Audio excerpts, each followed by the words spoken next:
தமிழ்நாடு அரசு விரைவில் தாக்கல் செய்ய உள்ள பட்ஜெட்டில் கல்வி மற்றும் உயர்கல்வித்துறைக்கு முன்னுரிமை அளிக்கும் பல முக்கிய அறிவிப்புகள் இடம்பெற வாய்ப்புள்ளதாக தகவல்கள் வெளியாகியுள்ளன.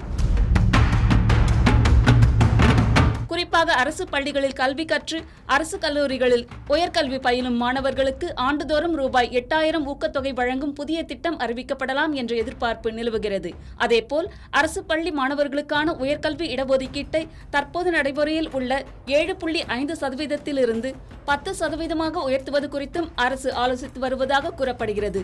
இதன் மூலம் அதிகமான மாணவர்கள் உயர்கல்வி வாய்ப்பை பெற வழிவகுக்கும் என எதிர்பார்க்கப்படுகிறது.